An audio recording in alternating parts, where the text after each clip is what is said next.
Hi there. When we get enough freedom to choose two different typefaces, it's essential we grab that opportunity with both hands and make the most out of it. Yet doing that is often difficult considering the sheer amount of typefaces out there. While there are lots of articles containing 7, 10, 12 rules of mixing and matching fonts correctly, I believe we can simplify things and still get an awesome result. Contrast, context, and size are the three things that matter most in any combination. In this iteration, I've used Noto Serif with Noto Sans. Whenever you see typefaces in two different styles, you can be confident they work together, though be warned, they're quite rare. The reason why this clicks is multifold, but I'll focus on what we talked about. This is a news story, so the typeface in question has to be fairly sober. Context, checked. The size difference between the two is clear-cut. Check.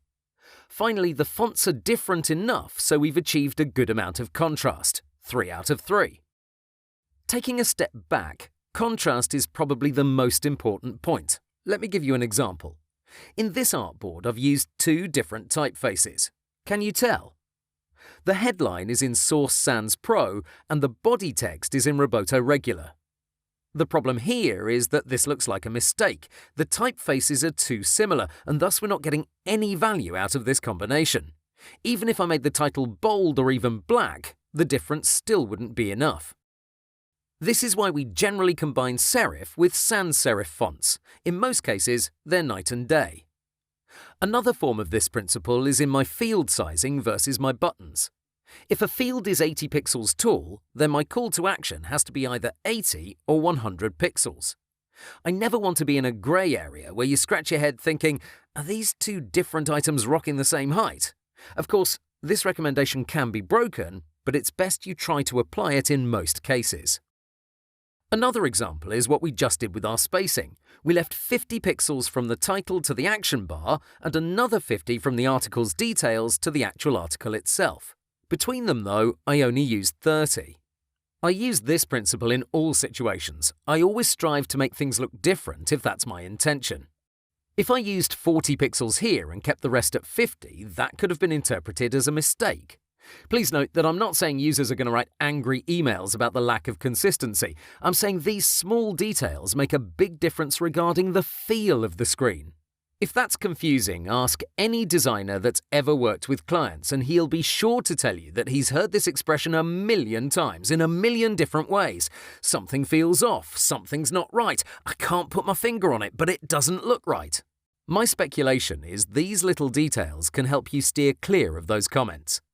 To sum it up, if your intention is to make things look different, don't be subtle about it.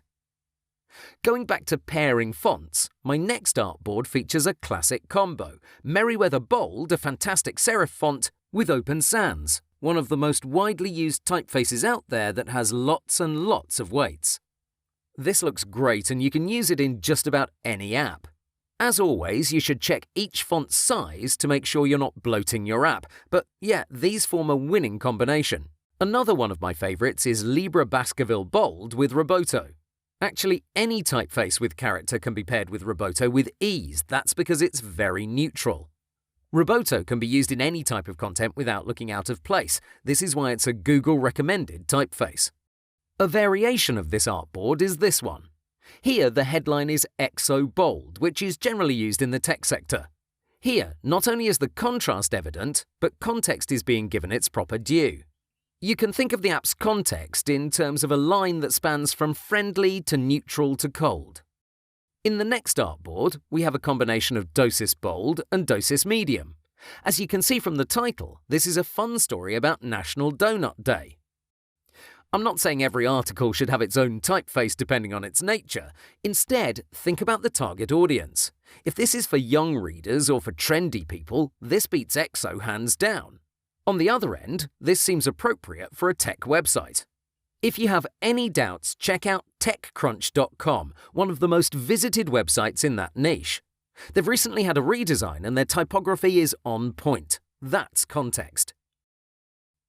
Regarding size, there's not much to say. Keep it different. As you saw, we made some parts bold, some parts in all caps, some had more space between them, some parts were in italic, and so on. The size principle is attached to contrast. It takes it further. It drives the point across. To sum it up, contrast, context, and size are the key things you have to be aware of.